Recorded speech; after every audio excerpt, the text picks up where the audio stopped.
Assalamualaikum warahmatullahi wabarakatuh. Kami dari kelompok 6 ingin mempresentasikan tentang budaya organisasi.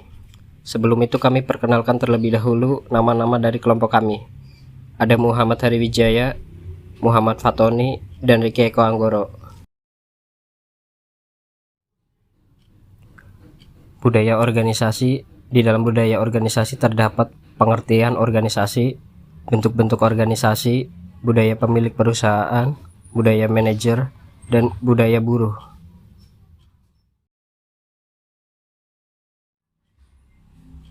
Pengertian dari organisasi. Budaya organisasi budaya yang berasal dari kata budaya dalam bahasa Sanskerta yang artinya budi atau hati nurani dan akal atau inteligensi. Suatu bangsa dikatakan budaya tinggi dapat dilihat dari tingginya budi dan akal para warganya dalam bentuk keanekaragaman hasil budayanya, keindahan seni tari, seni patung, seni bangun, serta kemajuan ilmu dan teknologinya. Pengertian budaya organisasi menurut para ahli. Definisi tersebut terlalu kompleks sehingga menurut Robbins, budaya organisasi cukup didefinisikan sebagai sebuah persepsi umum yang dipegang teguh oleh para anggota organisasi dan menjadi sebuah sistem yang memiliki kebersamaan. Robbins juga menjelaskan bahwa budaya organisasi menyangkut bagaimana para anggota melihat organisasi tersebut, bukan menyangkut apa anggota organisasi menyukainya atau tidak. Karena para anggota menyerap budaya organisasi berdasarkan dari apa yang mereka lihat atau dengar di organisasi. Menurut Sen, secara komprehensif, budaya organisasi didefinisikan sebagai pola asumsi dasar bersama yang dipelajari oleh kelompok dalam suatu organisasi sebagai alat memecahkan masalah terhadap penyesuaian faktor eksternal dan integrasi faktor internal, dan telah terbukti sah, dan oleh karenanya diajarkan kepada para anggota organisasi yang baru sebagai cara yang benar untuk mempersepsikan pemikiran dan merasakan dalam kaitannya dengan masalah-masalah yang dihadapi. Hal ini cukup bernilai dan oleh karenanya pantas diajarkan kepada para anggota baru sebagai cara yang benar untuk berpersepsi, berpikir, dan berperasaan dalam hubungan problem-problem tersebut.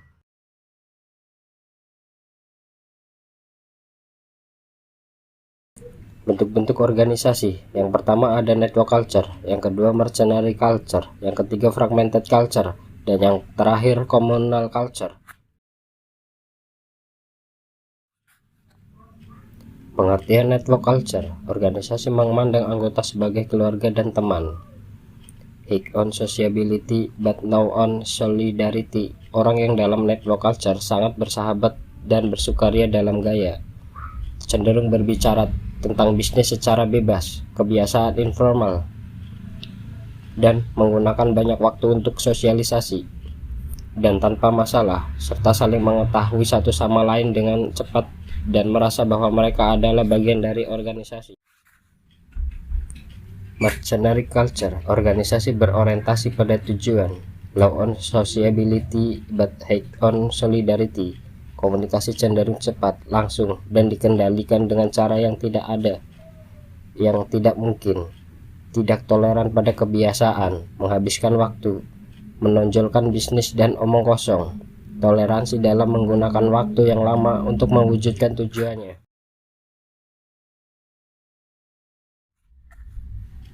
Fragmented culture, low on sociability and low on solidarity. Budaya ini menggambarkan orang yang bekerja dengan sedikit melakukan kontak, bahkan tidak saling mengenal, tidak menampilkan identifikasi organisasi, serta cenderung mengidentifikasi dengan profesi di mana mereka diposisikan.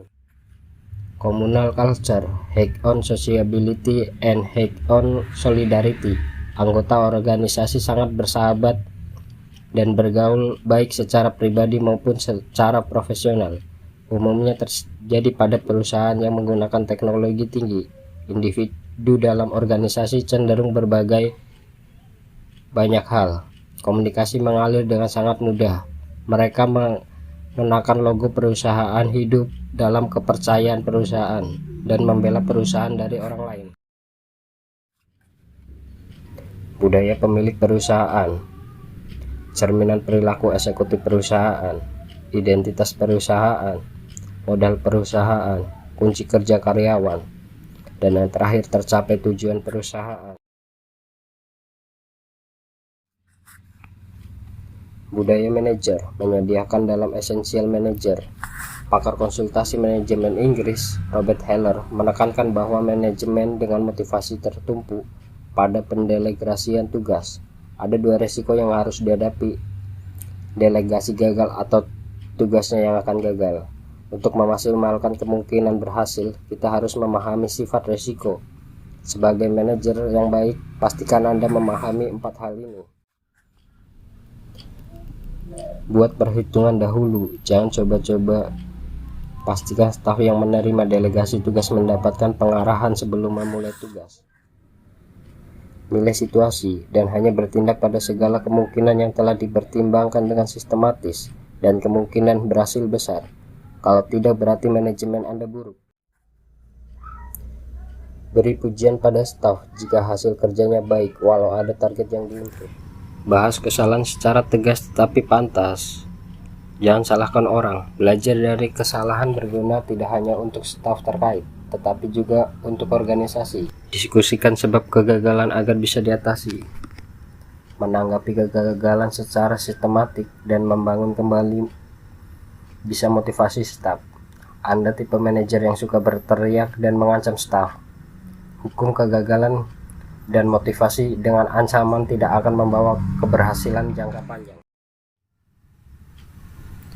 Budaya buruh, tenaga kerja merupakan modal utama serta pelaksanaan dari pembangunan masyarakat Pancasila.